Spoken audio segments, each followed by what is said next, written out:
let's go ahead and start with the identifier, and I'll do a sound check while we're doing it. So. Okay. You could go ahead and say your name and spell it, and say what your title is. Okay, my name is Fern Bartel, Fernbartel. I'm the museum director here at the Gossel Mennonite Heritage and Agricultural Museum. Did that work? Okay. Did that work? Yeah, that's perfect. I just need to silence my mobile. And Oh, I should as just in well. case. All right. Okay, so anytime you're ready. Okay, so just for starters, because although I do have forms in the car, it would be just as easy to have you say you have the right to use my likeness in the film. Do I need to say my name again? No. Oh, okay, so you have that. Okay. You can say we have the right to use your likeness in the film called Grain Changers. Yes, you have the right to use my image, my name and the museum name, I guess, in the film The Grain Changers. And also for promotional Oh, purposes. also for promotional projects, Yeah. or I don't know what that. For promotion of. Oh, okay. Yeah. Yeah. Okay, so if we could start by having you talk a bit about the museum and say a little bit about what led to the establishment of the museum, just briefly. Well, the museum was started in. We had a centennial of our Mennonite ancestors coming to Gossel in 1974, and so that's started the ball rolling as far as the museum goes. There was a gentleman by the name of Ben Bays, and he was disturbed. He went to auctions, and he was disturbed by the fact that all of these artifacts, these family heirlooms, were going who knows where. So he wanted to establish a place, an area here in town to preserve the artifacts and to preserve the agriculture artifacts and different family treasures. So that's how the museum started. Can you talk a bit about the Mennonite migration to the United States and to Kansas? Well, we started out, our particular group has been together for actually hundreds of years. The first church that we actually know of the name of was in what is now Poland. It was in the West Prussia. It was back then in like the late 1600s is when they moved there. And that was, they had different villages there, different colonies of villages, but they never owned land. It was against the law to own land there. And when the Prussian, they don't have czars, they have something else.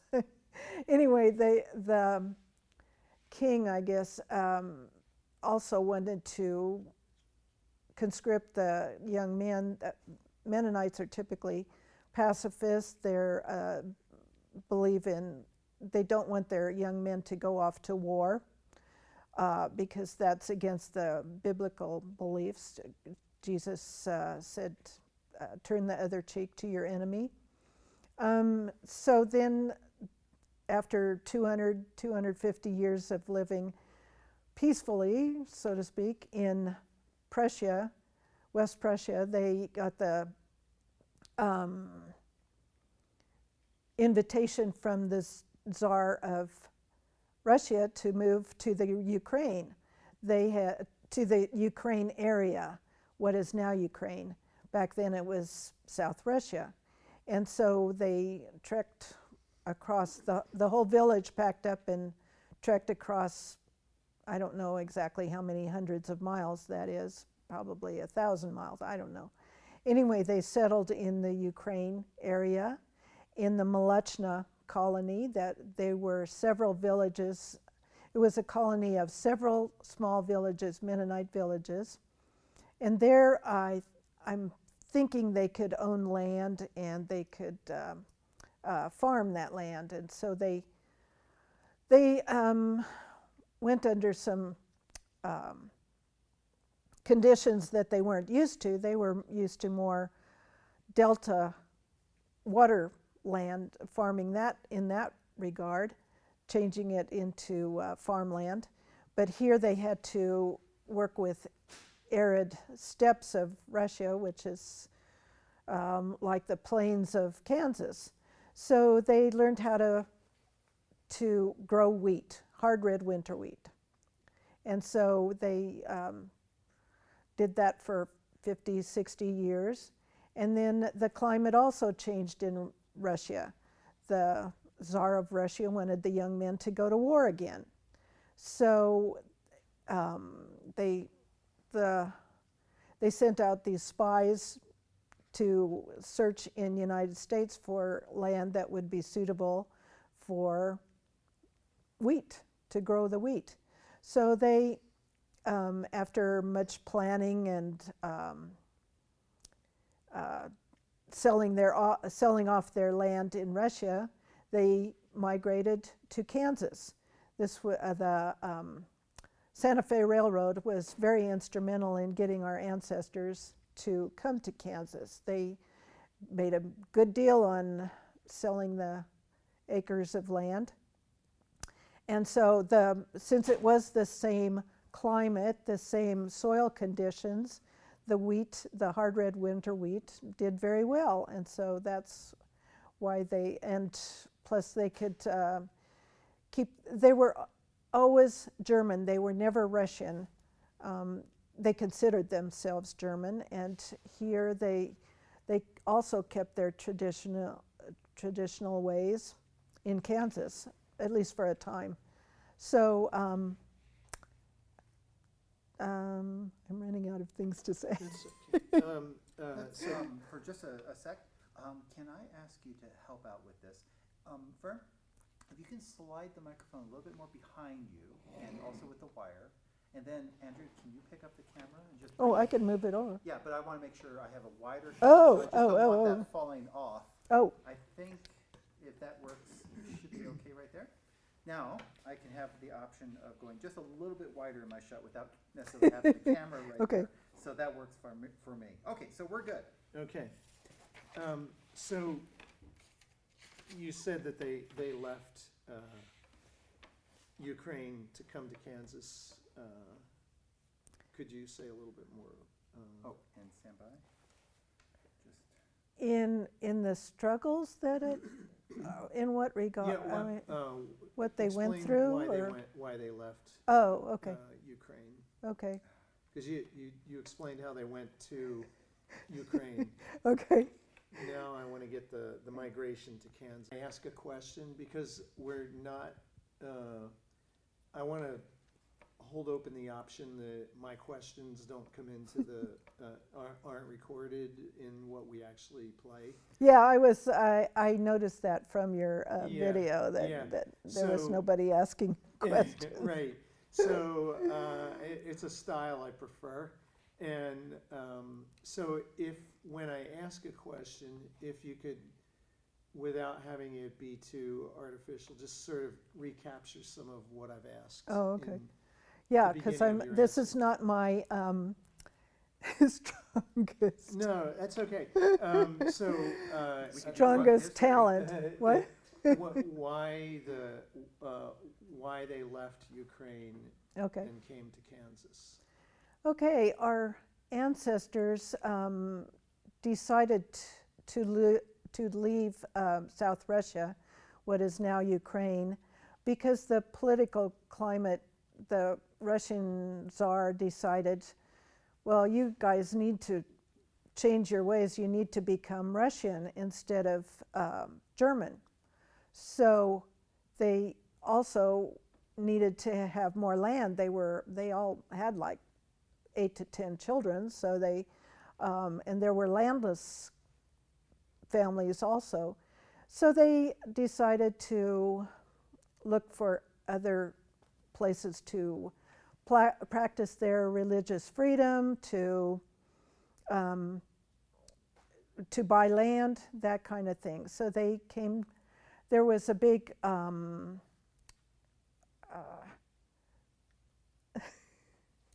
words left me. Do you cut that out? It's okay. Yeah, we won't use this, don't worry. Okay.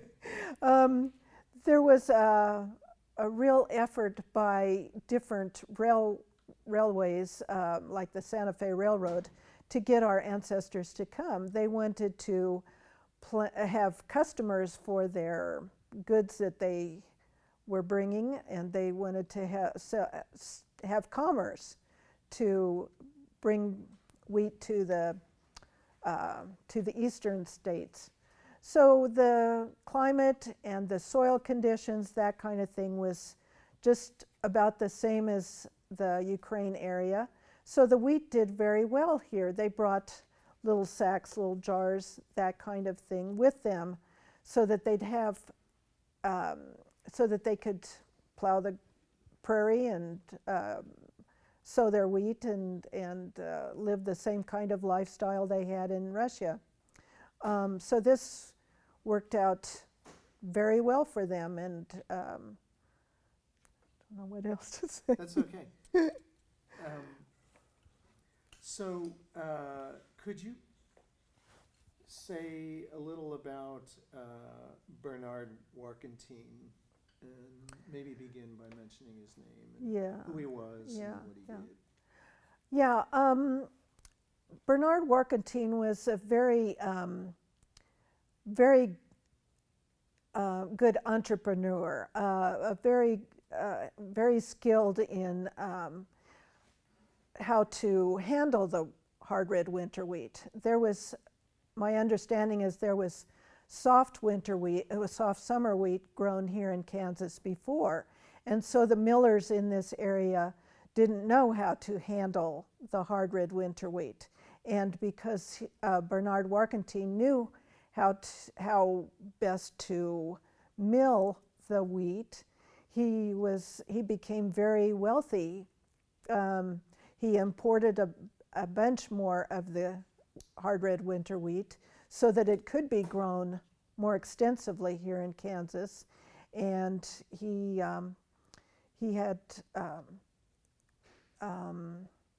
just knew how to promote wheat. He knew how to promote the milling of the wheat.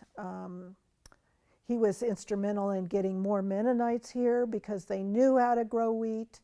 There were many separate, smaller migrations of Mennonites to this area, and so he was very instrumental in promoting it, getting it as the main wheat crop here in Kansas. And so there was a time when Turkey Red was the main wheat in Kansas, was it? Turkey Red was the main wheat in Kansas, is my understanding. Now, there might be, at least in this area, this is all I can speak to, because there may be more authoritarian people that know more about it than I do. But the hard red winter wheat is like the great-grandfather of the wheat that's grown here now in this area. They've crossed it with other varieties and done this and that and the other thing to but it was the original starter of of the wheat in Kansas. Of the winter wheat. Winter wheat, yes, winter wheat. Mm-hmm. And so now I'd like to move forward to the celebration of the centennial. Can you talk about what happened when it happened, and when the centennial was celebrated and why? Okay. Our Mennonite ancestors in this area came in 1874. And so to commemorate 100 years is pretty special. So we wanted to celebrate the coming of our ancestors, and there weren't any living people anymore. So, but we decided to celebrate with threshing wheat like they used to, with the threshing stone, and a lot of turkey red winter wheat was grown during that time, especially for this celebration. And the Wheat Heritage Indian Club came together to get out the threshing machines in the old-time ways, and also people with teams of horses came and were using them to show the old ways of harvesting, and we had a big parade, and I don't know. Were you present during the celebration? I was here during the celebration. I know, of course, that was 45 years ago. So I remember that my husband brought, at the time he had a stationary engine, a little stationary thing that goes put, put, put, put. And so we were part of the celebration. I remember we watched the parade and that kind of thing. I was not involved with the wheat bell, but that was done a couple of years later to celebrate the bicentennial of the country. And that was, my understanding is that was the hard red winter wheat was specially grown and harvested for that. I have a question for you that is not an interview question, but you can answer it like an interview question. Do you know if there's any film footage or photographs of the centennial celebration? Not exactly. I mean, yes and no. I have some pictures, some not film footage, not that kind of thing. I emailed you a few pictures. I can email you a few more. I know that one with over there with using the scythe. I know that was the one there that's on the threshing stone, that little black and white picture. Okay. Anyways, yes, we do have some pictures of that celebration. I also have some slides, but that's a little more problematic to send you than the email. Can you picture. tell a little bit of the story of the bell? Oh, okay. Well, the bell, the Liberty Bell that does not make a sound was the idea of Donna Dirksen, Donna and Wes Dirksen. And she was a wheat weaver, and she, her husband made the frame of the bell, and they fitted it out with chicken wire, and a lot of different volunteers came together to put the wheat straw in there and create the whole bell. Now we had some wheat weavers that did the roping around the bottom and the lettering and that kind of thing. That was a little more technical than just putting the wheat straw in there. And then they took it to the Smithsonian, and it was on display there for 2 years, and then it traveled back here. So there was in the Kansas exhibit for the centennial of the country, there was a bell that was constructed out of wheat and gourds, is what I understand. And that was the inspiration for this, for our wheat bell. Why was wheat so important for the Mennonite immigrants? The wheat was important for the Mennonite immigrants because that was something that they were familiar with. They knew how to grow it successfully. They knew how to prepare the land. They knew how to harvest it, to where to get it milled, how to handle it, how to be successful with it. Can you say a little bit about what they did with the wheat, the kinds of foods that were mainly? Well, the kinds of foods that they use the wheat with, we have a traditional food which is zwieback, which is not the kind of zwieback that's you buy in like a grocery store. That's more of a teething biscuit for babies. This is a bun with another bun on top, and it's still used today. We sell it in the grocery store. It's baked in many households still to this day. My mother-in-law made the best zwieback ever, so I never learned. Do people know about the history, to your knowledge as a museum director? Have you, what do people know about the Mennonite wheat heritage? Well, I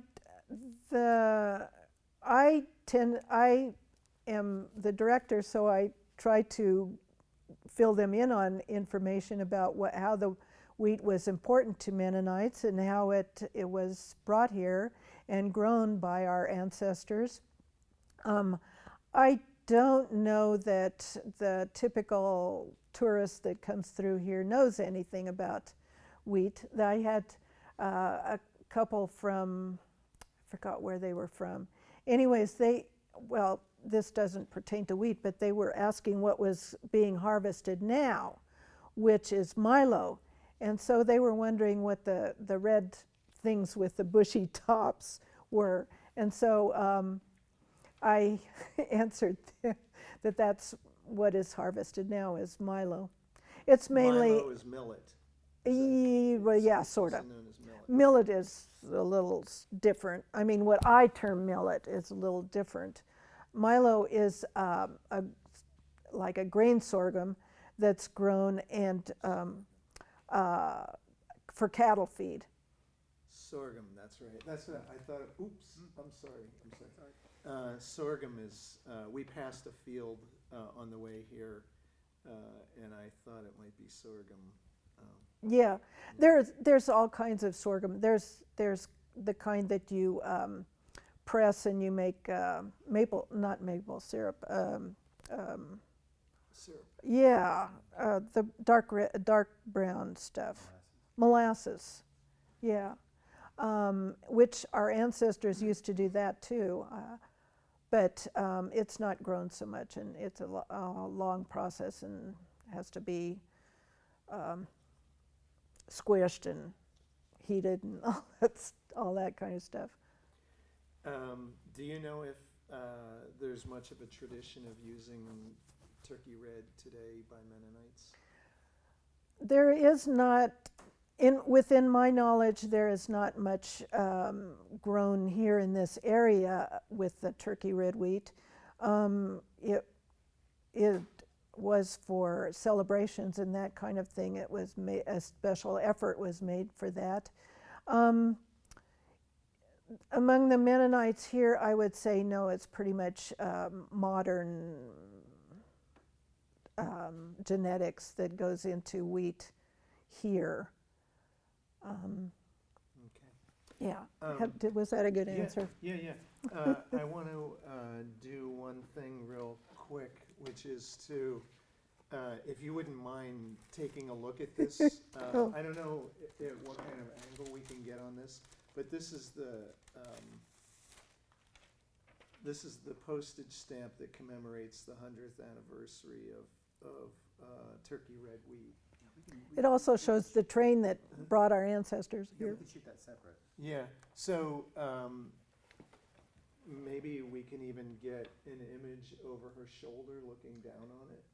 Is that a possibility? Only after we're done with everything After we're done else. with Yeah, everything then we can go ahead and set it So up. maybe you could be looking at it Oh. the other way, and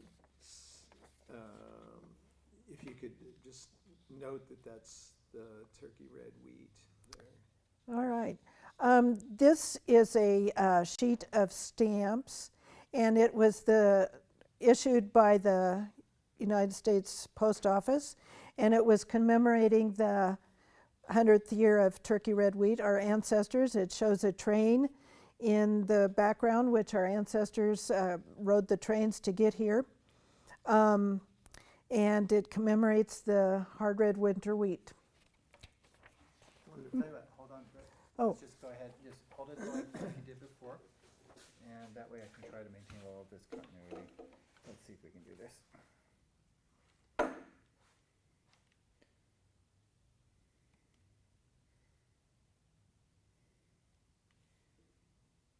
Back when All right. postage was 10 cents. 10 cents! Is it glaring? I no, can't I tell got it. from my angle. I got it. Okay. And then just a little bit tighter.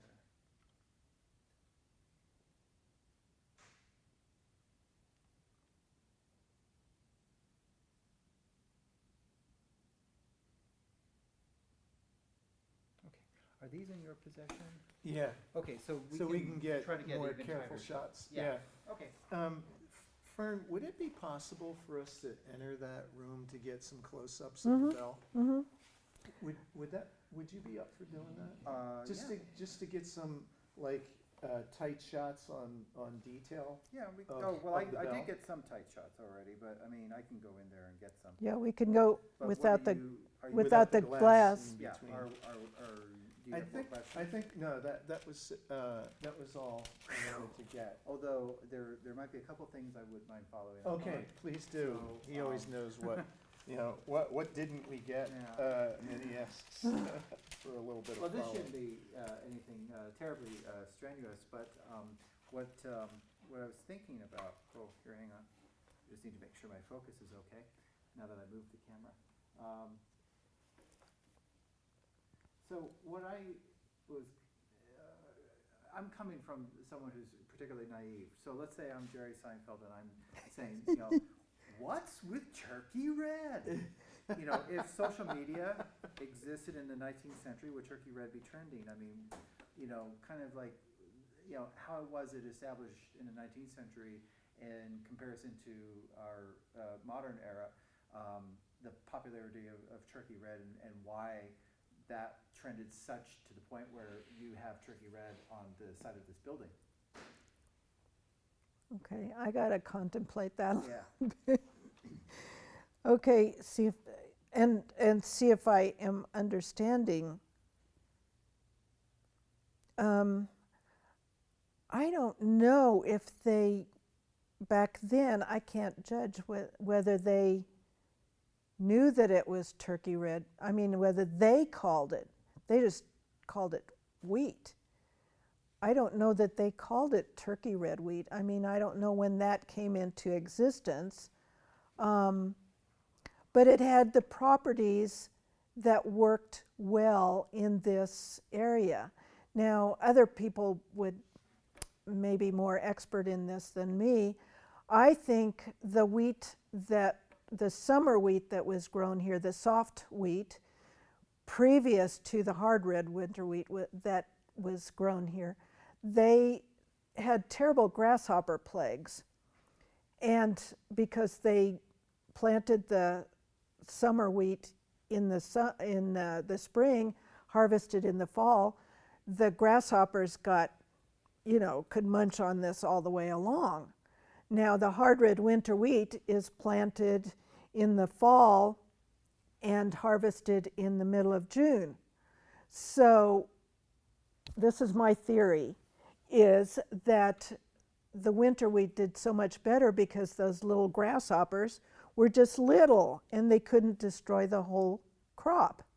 So it just did so much better than the previous wheats that were grown here. So does that answer your question? That gives a better sense of turkey red. I just think, what is the deal with it? Why are we talking about it? Why are we talking about it? Yeah, so. Oh, Did you have something? Oh, no, You must I be about mean, to add something. no, well, it was just the variety that did so much better in the climate and than previous wheats. It had the properties that were desirable in this climate. And for also milling, once they figured out how to handle it. So in this country. So I don't know if that answers the question or not. Sounds good. And I don't know about this grasshopper thing. This is my We'll- interpretation. We'll Research that. research it. But And it makes sense because little grasshoppers would not eat as survive the much. winter, Well, they did survive the winter. It's just they couldn't eat as much.